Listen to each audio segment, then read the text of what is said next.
Dr. Jörg Hardy is a fellow at the Center for Advanced Study in Bioethics at the University of Münster. He also works as executive director of a German Foundation for Human Dignity and the scientific director of a forthcoming research project on human-robot interaction.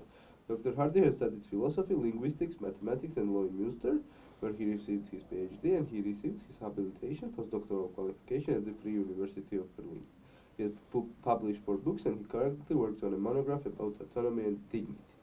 Mr. Perfect. Hardy is currently visiting Tbilisi in terms of project facilitated together by administration, Georgia's President Administration and Georgian Institute of Public Affairs, and he delivered a lecture at Ilia State University on human dignity and autonomy, and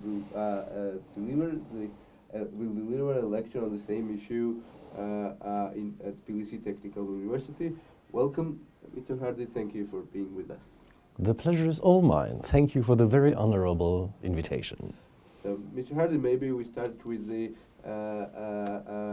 main questions of your lecture at Ilia State University, moral autonomy and human dignity, and their importance in the current age. How do you see the importance of these two notions for contemporary globalized world societies? Well, the idea of a universal human dignity and also the idea of autonomy, living an autonomous life, these ideas belong to the most important ideas of our mankind, I'm sure, because they contain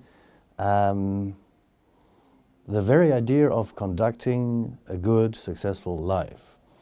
To live a decent, dignified life and to be autonomous is what any human being wants to do. And this is why human dignity and autonomy, in my view, have to be the most important supreme values in any particular current political discussion. So whatever we are talking about, environment, refugees, migration, world poverty, and whatever we do in terms of political actions, we always have to protect human dignity and to support autonomy. So I think these ideas are the most important ones, the supreme goals, the supreme values that we have to protect and to consider in dealing with any particular economical and social and political problem, in a nutshell. Okay. And the issue mentioned of migration, of migrants and of refugees, I think is one of the most contested, one of the most important debates right now connected to human rights. What's your stance on this issue? Should all migrants and refugees be granted the same human rights as people in contemporary Western societies have? Yes. In a very short, very brief answer, yes, without any exception. Any human being deserves the protection of his or her dignity, and there are some minimum requirements. So this is what I would like to put emphasis on. There are some minimum social requirements for living a life in dignity, such as access to water, food, health, and the wealthy countries, the wealthy nations in this world, in particular in Europe, they do have the resources to provide these minimal resources for a good living to anyone who comes. And this is why we in Germany have decided to welcome all the refugees and to let them live a dignified life. And I think the wealthy nations do have the resources. Anything else is nonsense. The problem is that it is always not so easy if people from two different cultures come together to live together. That doesn't work from one moment to the other. We have to work on it, but we can. And the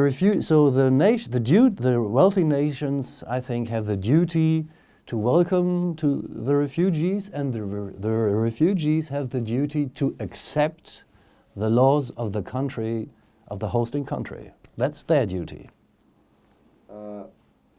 And if they do that, a peaceful living together is possible. Mr. Hardy, what we still have to acknowledge is that these are the troubling times for human rights. Yes.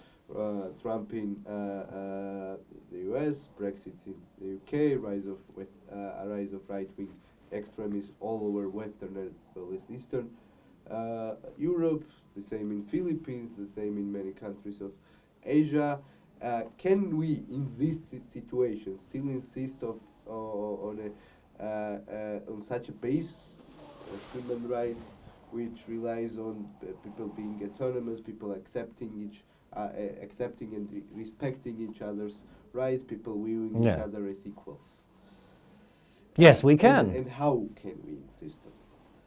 Yes, we can, and if we take the ideas of dignity, morality and autonomy seriously, if we really take them seriously, if it's not only empty talking, if we take them seriously, we ought to accept these rights, and we have to fight for human rights. The other question is, so that goes without saying. And I'm perfectly sure that it is generally acceptable, because everyone wants to protect each other's dignity. Now, can we? Let me put this way. Even though it's not very polite, I would like to answer the question with posing another question. Why couldn't we? What speaks against it?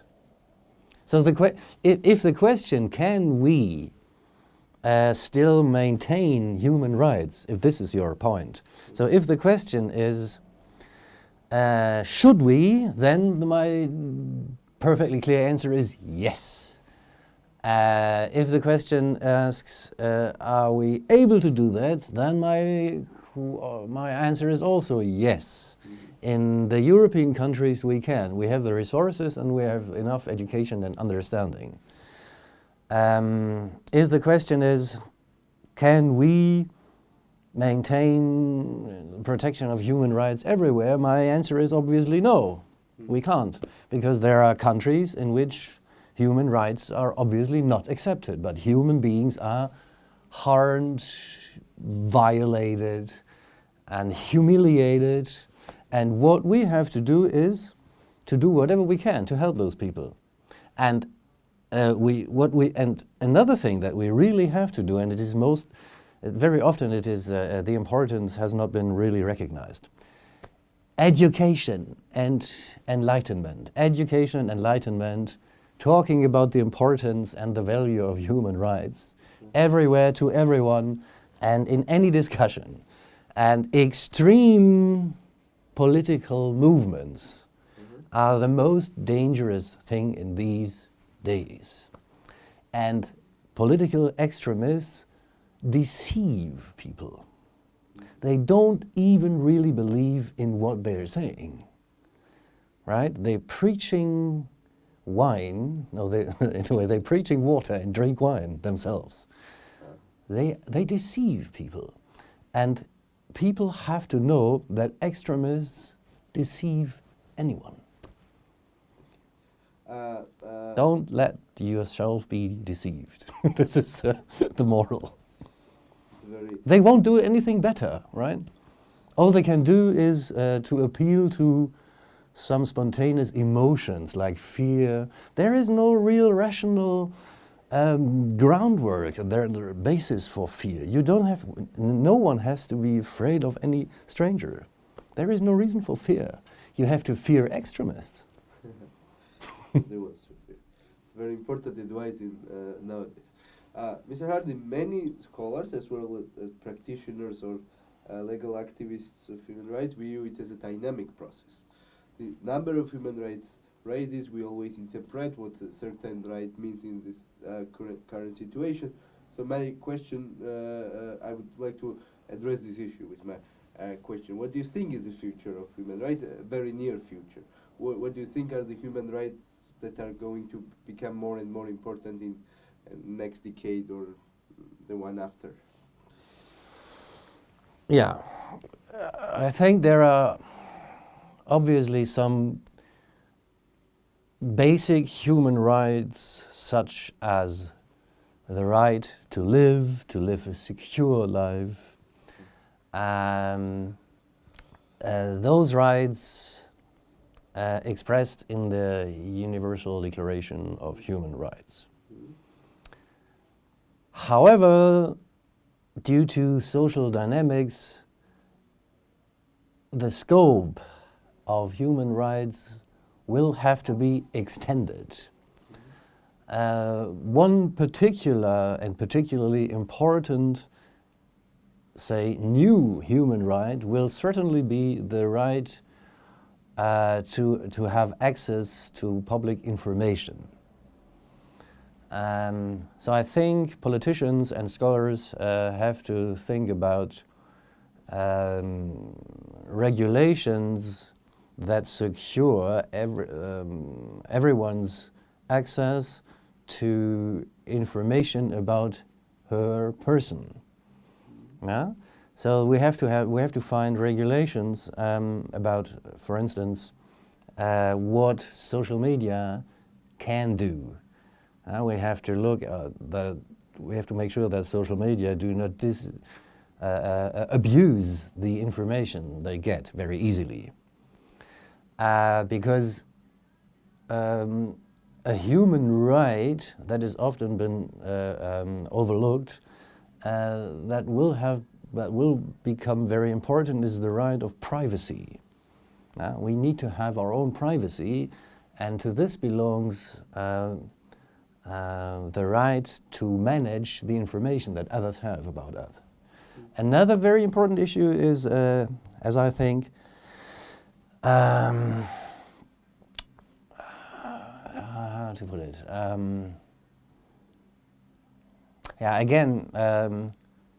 The right to receive the education that we want to get. Then whatever future will bring, we have to make sure that we will maintain the human rights anyway. Do you have any other particular issue in mind?